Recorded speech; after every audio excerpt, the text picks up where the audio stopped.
एक जंगल में कई दिनों से लगातार बारिशें हो रही थी, जिसकी वजह से जंगल के सभी परिंदों के घर गिरकर टूट गए थे। उसी जंगल में रहने वाला कालू कौवा और गौरी कौवी का भी घर बारिश में गिरकर टूट गया था।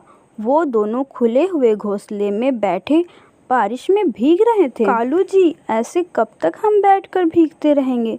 अगर ऐसा ही चलता रहा तो हम बारिश में भीग जाने की वजह से मर जाएंगे। ऊपर से ये बारिश और ज़्यादा तेज़ होती जा रही है।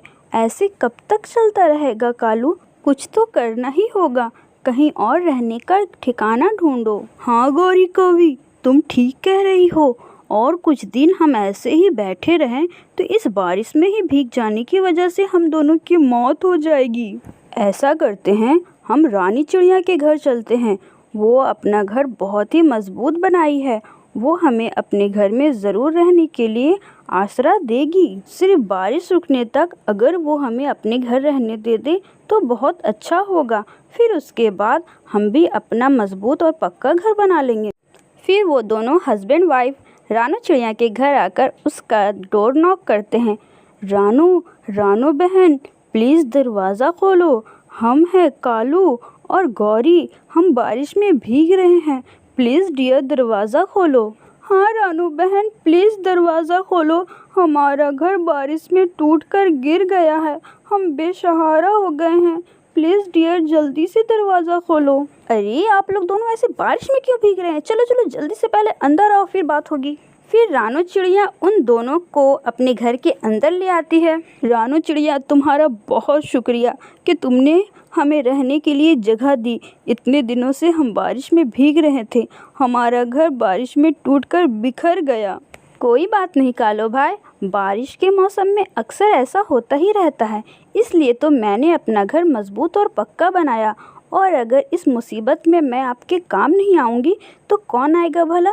हम जंगल में एक साथ रहते हैं। हर परिंदों का दूसरे परिंदों पे ये फ़र्ज़ बनता है कि मुश्किल काम में हम एक दूसरे के साथ दें। अभी ये तीनों बातें ही कर रहे थे कि फिर से रानू चिड़िया के दरवाज़ा खटखटाने की आवाज़ आती है। बाहर बंटी कबूतर और मिट्ठू तोता खड़ा था, जिनका घर भी बारिश की वजह से टूट चुका था।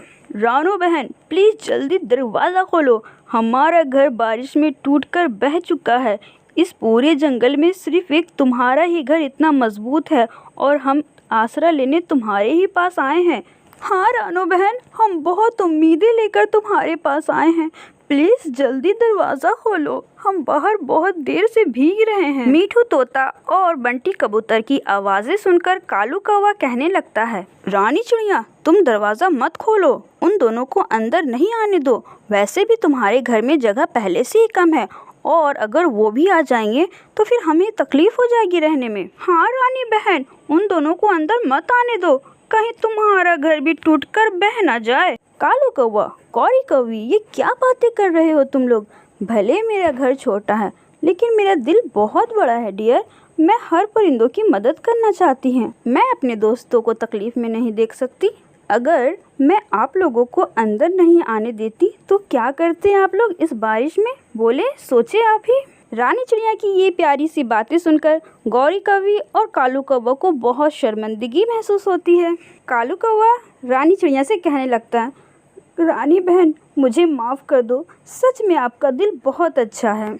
आपने ही तो हमारा हेल्प किया, जिसकी वजह से आज हम बारिश में भीगने से बचे। रानी चिड़िया अपने दोनों दोस्तों की हेल्प करने के लिए घर से बाहर आती है। कबूतर भाई, तोती बहन, जल्दी से आप लोग घर के अंदर आ जाओ। बारिश तो और ज़्यादा तेज़ होती जा रही है। रानी बहन, तुम बहुत अच्छी हो। तुमने हम सबका हेल्प किया। हम भी बारिश रुकने के बाद तुम्हारी जैसा ही पक्का मकान बना लेंगे। हाँ रानू बहन, तुमने तो इस बारिश में हम सब की जान बचा ली, नहीं तो हमारे घर के जैसा हम भी पानी में बहकर कहीं चले जाते। फिर रानी चिड़िया अपने सारे दोस्तों को फल खिलाती है। जब तक आप ये स्वीट फ्रूट्स खाएं तब तक मैं स्पाइसी पकौड़े बनाती हूँ और हम सब मिलकर बारिश को एंजॉय करेंगे। इस तरह रानी चिड़िया जंगल के सारे परिंदों की हेल्प करती है। प्लीज़ वीडियो को लाइक और चैनल को सब्सक्राइब कर लें।